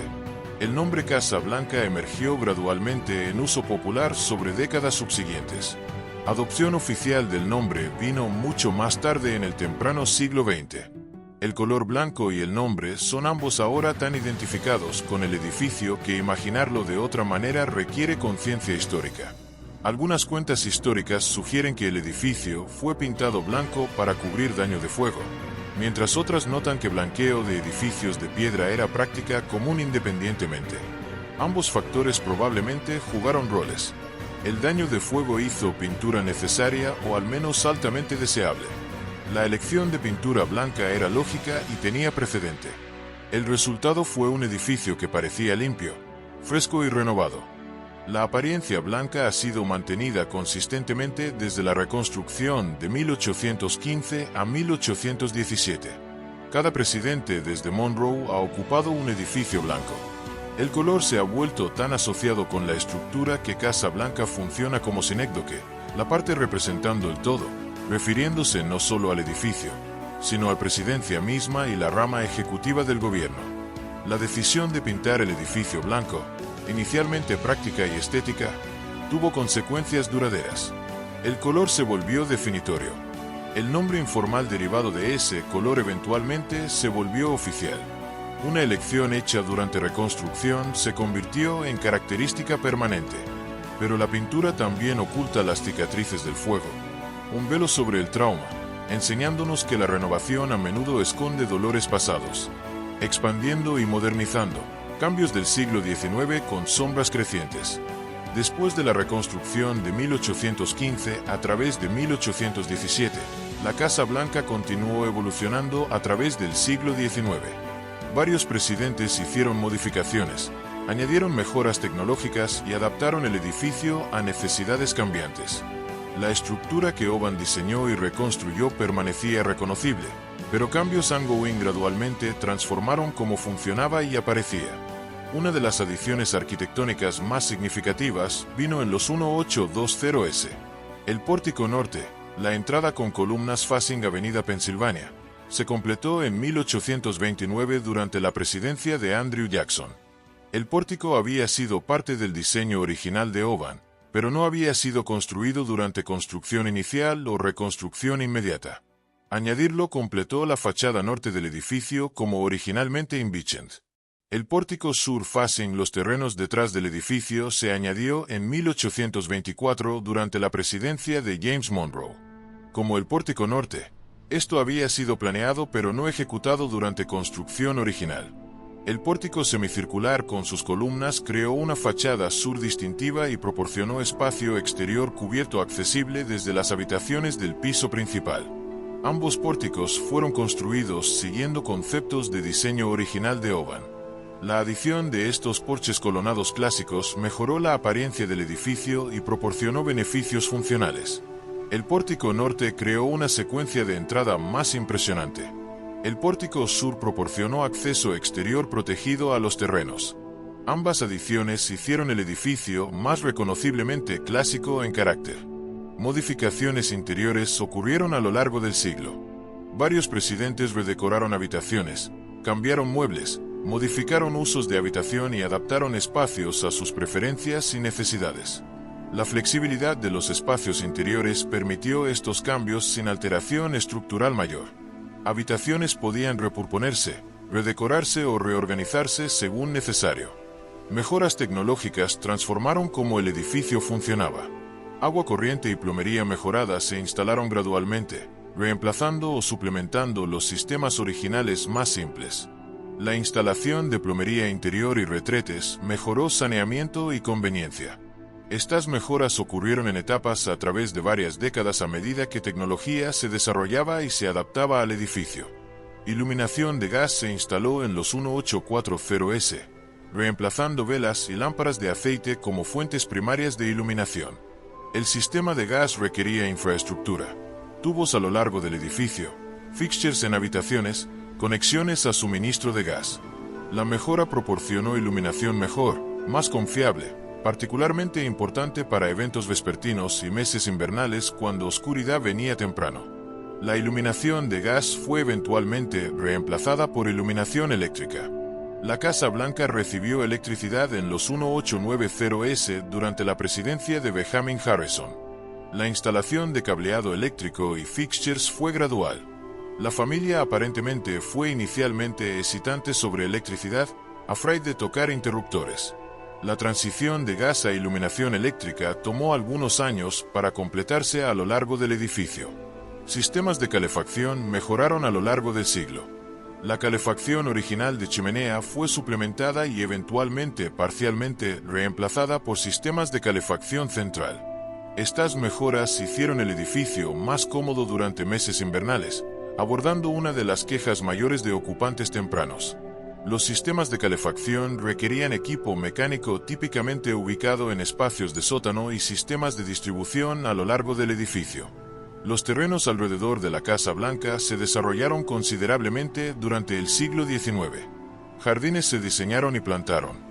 El paisaje circundante se moldeó en composiciones deliberadas en lugar de permanecer espacio incidental alrededor del edificio. Varias primeras damas tomaron interés particular en los terrenos, comisionando plantaciones y mejoras de paisaje que reflejaban sus gustos e intereses. Consideraciones de seguridad llevaron a algunos cambios a medida que el siglo progresaba. La Casa Blanca inicialmente era relativamente accesible con áreas públicas abiertas a visitantes con restricción mínima. A medida que preocupaciones de seguridad crecían, particularmente después de asesinatos presidenciales, acceso se volvió más controlado. Puertas, cercas y casas de guardia se añadieron o modificaron para regular entrada a los terrenos mientras manteniendo apertura apropiada para una institución democrática. La expansión del gobierno federal y la carga administrativa creciente de la presidencia crearon presión para más espacio de oficina. La Casa Blanca no estaba diseñada principalmente como edificio de oficina, pero presidentes necesitaban espacio para trabajar y personal necesitaba acomodos. Habitaciones interiores se adaptaron para uso de oficina. La tensión entre el carácter residencial del edificio y su función como oficina ejecutiva creció a lo largo del siglo. Para finales de 1800S, la Casa Blanca mostraba los efectos de ocupación continua y el impacto acumulativo de varias modificaciones. El edificio necesitaba mantenimiento y actualización. La estructura que había sido reconstruida después de 1814 había estado en uso por más de 80 años. Desgaste era visible. Sistemas envejecían. Una renovación más comprensiva sería necesaria en el siglo venidero para abordar cuestiones estructurales y funcionales. Las modificaciones del siglo XIX tomadas juntas representaban adaptación ongoing del diseño de OBAN a necesidades y circunstancias cambiantes. La estructura básica permanecía, pero el edificio evolucionaba continuamente. Cada adición o mejora respondía a necesidades contemporáneas mientras construyendo sobre lo que existía. La Casa Blanca en 1900 era reconociblemente el edificio que OBAN había diseñado, pero había sido modificado sustancialmente por décadas de uso y adaptación. Pero en estos cambios, se añadieron habitaciones ocultas como el búnker y túneles, y ocurrieron tragedias como muertes de presidentes en la casa, como William Henry Harrison en 1841 de neumonía, posiblemente agravada por el frío persistente, y Zachary Taylor en 1850 de enfermedad estomacal, eventos que alimentan leyendas de maldiciones, una lección sobre cómo la modernización no borra las sombras del pasado. Reconocimiento y legado, recordando a los constructores en medio de hauntings. Por la mayor parte de la historia estadounidense, la contribución de trabajadores esclavizados a construir la Casa Blanca recibió poco reconocimiento formal. La narrativa histórica se enfocaba en presidentes que ocupaban el edificio, arquitectos que lo diseñaron y el rol simbólico que jugaba en gobierno estadounidense. Los trabajadores, particularmente los trabajadores esclavizados, permanecían en gran parte sin nombre y no reconocidos. Esto comenzó a cambiar en el late siglo XX a medida que historiadores pagaban atención creciente al rol que la esclavitud jugó en construir Washington y la infraestructura temprana de la nación. Investigación en registros de construcción, leyes de nómina y otros documentos de archivo reveló la extensión a la que mano de obra esclavizada contribuyó a proyectos de construcción federal, incluyendo la Casa Presidencial. El trabajo de documentar contribuciones de trabajadores esclavizados ha sido painstaking. Muchos registros históricos no nombraban individuos esclavizados, refiriéndolos solo por conteo o como propiedad de dueños nombrados. Cruzar referencias de varios documentos, examinar registros de pago a dueños de esclavos y reconstruir cuidadosamente asignaciones de trabajo ha permitido a historiadores recuperar algunos nombres y documentar algunas contribuciones individuales. La Asociación Histórica de la Casa Blanca ha sido particularmente activa en esta investigación. La organización ha patrocinado trabajo académico examinando registros de construcción y apoyando esfuerzos para identificar trabajadores esclavizados por nombre donde posible. El objetivo ha sido moverse más allá de reconocer el rol de la esclavitud generalmente a documentar contribuciones específicas de individuos siempre que registros permitan. Algunos nombres han sido recuperados. Investigación histórica ha identificado ciertos individuos esclavizados que trabajaron en la Casa Blanca por nombre, ocupación y en algunos casos por trabajo específico que realizaron. Estos nombres representan solo una fracción de los trabajadores esclavizados que contribuyeron a la construcción. Pero cada nombre recuperado representa a un individuo cuya historia puede contarse y cuya contribución puede reconocerse. En décadas recientes, la Casa Blanca ha incorporado esta historia en sus programas educativos y comunicaciones públicas. Tours discuten la construcción del edificio y reconocen que trabajadores esclavizados eran parte de la fuerza laboral. Materiales educativos disponibles en el sitio web de la Casa Blanca abordan el tema directamente. El objetivo es presentación históricamente precisa que ni sensacionaliza ni minimiza el rol que la esclavitud jugó. Reconocimiento físico ha sido añadido también. En 2017, la Asociación para el Estudio de la Vida e Historia Afroamericana erigió un marcador histórico reconociendo contribuciones de trabajadores esclavizados a construir la Casa Blanca. El marcador proporciona reconocimiento público en el sitio donde ocurrió la labor. Tales marcadores sirven propósitos educativos y proporcionan acknowledgement tangible de realidad histórica. El Servicio de Parques Nacionales, que ayuda a mantener terrenos de la Casa Blanca, ha incorporado esta historia en sus programas interpretativos.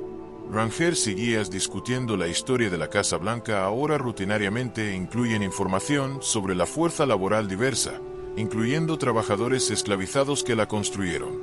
Esto representa evolución en cómo sitios históricos estadounidenses presentan historia compleja y a veces incómoda. Investigación académica continúa expandiendo comprensión de construcción temprana de Washington y los sistemas de labor que construyeron la capital.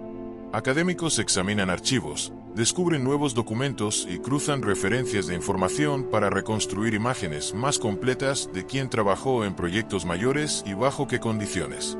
Esta investigación ongoing continúa revelando nueva información. El esfuerzo para reconocer contribuciones de trabajadores esclavizados representa reckoning más amplio con el rol de la esclavitud en historia estadounidense. La Casa Blanca como la residencia más simbólica de la nación presenta desafíos y oportunidades particulares. Reconocer que personas esclavizadas ayudaron a construirla requiere confrontar contradicciones incómodas en el corazón de la fundación estadounidense. El edificio estaba destinado a albergar presidentes de una nación fundada en libertad e igualdad. Sin embargo, personas esclavizadas negadas libertad y tratadas como propiedad ayudaron a construirla. Esta contradicción no es única a la Casa Blanca, pero caracteriza mucho desarrollo temprano estadounidense. Edificios federales, infraestructura e instituciones fueron construidos en parte a través de labor esclava, incluso mientras la nación proclamaba principios universales de libertad. Reconocimiento moderno no puede cambiar injusticia histórica, pero puede asegurar que la historia no sea olvidada o minimizada. Los trabajadores esclavizados que ayudaron a construir la Casa Blanca existieron como individuos reales con habilidades, vidas y familias. Sus contribuciones fueron esenciales. Sus historias, en la medida en que pueden recuperarse, merecen contarse. El legado de la construcción de la Casa Blanca es así complejo. El edificio representa democracia estadounidense y tradición presidencial. También representa compromisos con la esclavitud que estaban incrustados en la fundación de la nación. Ambos aspectos son históricamente verdaderos. Entender la historia completa del edificio requiere reconocer ambos. Visitantes a la Casa Blanca hoy encuentran un edificio con más de 200 años de historia. La estructura ha albergado a cada presidente desde John Adams. Ha sido el escenario para decisiones cruciales, eventos históricos y operaciones diarias incontables de gobierno estadounidense. Pero también se erige como recordatorio físico de que los ideales fundadores de la nación y realidades fundadoras no siempre alineaban. La investigación ongoing en contribuciones de trabajadores esclavizados y el reconocimiento público creciente de esta historia representan progreso hacia comprensión histórica más completa. La historia de la Casa Blanca incluye no solo presidentes y arquitectos, sino también la fuerza laboral diversa, libre y esclavizada, cuya labor hizo posible el edificio. Contar esa historia completa sirve precisión histórica y honra a todos los que contribuyeron. Además, la Casa Blanca es famosa por sus hauntings. Se dice que el fantasma de Abraham Lincoln vaga por los pasillos, visto por presidentes como Winston Churchill durante visitas. Otros espíritus incluyen a Willie Lincoln, quien murió en la casa en 1862, y Dolley Madison, protegiendo sus jardines. Estas apariciones, reportadas por staff y residentes, añaden una capa paranormal, sugiriendo que el sufrimiento pasado no descansa. Escándalos como Watergate en los 1970s, con cintas secretas grabadas en habitaciones ocultas, revelan cómo el poder corrompe. Muertes en la casa, como las de presidentes y familiares, alimentan leyendas de maldiciones. Habitaciones escondidas, como el búnker presidencial usado durante emergencias, y túneles para evacuaciones, ocultan secretos de seguridad nacional. Todo esto pinta una mansión no solo de gloria, sino de oscuridad persistente. La Casa Blanca se erige hoy como uno de los edificios más reconocidos del mundo. La fachada neoclásica, las columnas blancas, los terrenos cuidadosamente mantenidos, todos crean una imagen de estabilidad, tradición y gobernanza democrática. Más de 200 años de historia han moldeado tanto el edificio como su significado. Pero la historia de la Casa Blanca comienza no con presidentes o ceremonias, sino con construcción. El edificio se elevó de terreno pantanoso a lo largo del Potomac a través de años de labor difícil. El cronograma de piedra angular a primera ocupación se extendió 8 años. El trabajo era demandante, peligroso y difícil. El edificio que vemos hoy representa miles de horas de esfuerzo humano. Ese esfuerzo vino de fuentes diversas.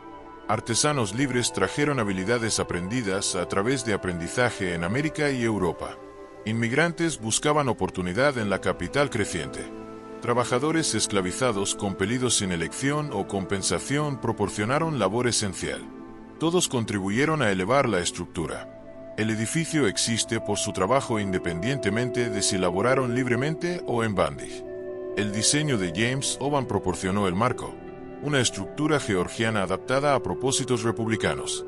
El diseño equilibraba grandeza con restricción, creando un edificio impresionante suficiente para representar una nación, pero no tan grandioso como para sugerir monarquía.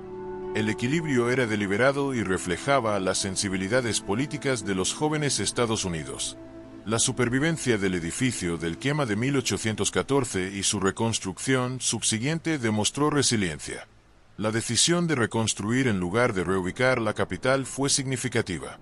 El edificio restaurado pintado blanco emergió de destrucción para convertirse en la estructura que reconocemos hoy. La quema y reconstrucción son tanto parte de la historia del edificio como su construcción original. La Casa Blanca ha evolucionado continuamente desde completación. Pórticos añadieron carácter arquitectónico. Mejoras tecnológicas transformaron cómo el edificio funcionaba. Modificaciones interiores adaptaron espacios a necesidades cambiantes. La estructura que Oban diseñó ha sido modificada por cada era desde cada una dejando su marca mientras respetando el marco original. El significado del edificio ha evolucionado también. Inicialmente solo la casa del presidente, se ha convertido en la Casa Blanca, un nombre ahora oficial y universal. El edificio representa no solo residentes presidenciales, sino poder ejecutivo estadounidense generalmente. La Casa Blanca anuncia políticas, hace declaraciones, sirve como sinécdoque para la presidencia misma. Entender la historia completa de la Casa Blanca requiere reconocer complejidad y contradicción. El edificio representa ideales democráticos. También fue construido en parte a través de labor esclava, un hecho que complica su simbolismo. Ambos aspectos son históricamente verdaderos. Ni uno debería enfatizarse a expensas del otro. Historia completa abraza complejidad. Los esfuerzos modernos para reconocer contribuciones de trabajadores esclavizados representan trabajo histórico importante. Investigación continúa recuperando nombres y documentando contribuciones individuales. Este trabajo sirve precisión y honra a aquellos cuya labor fue esencial pero larga no reconocida. La historia de la Casa Blanca incluye a todos los que la construyeron, libres y esclavizados. Para visitantes contemporáneos, la Casa Blanca funciona como museo, símbolo y residencia trabajando. Simultáneamente, tours permiten acceso público a habitaciones donde historia se desarrolló. El edificio opera continuamente como hogar y lugar de trabajo del presidente. Estas funciones coexisten con el edificio sirviendo múltiples propósitos que a veces existen en tensión. La Casa Blanca continuará evolucionando. Ocupantes futuros harán modificaciones. Tecnología avanzará, requiriendo nuevos sistemas y capacidades. El edificio se adaptará mientras manteniendo conexión a sus orígenes. Esta continuidad de mid-cambio ha caracterizado la estructura desde completación y probablemente continuará indefinidamente.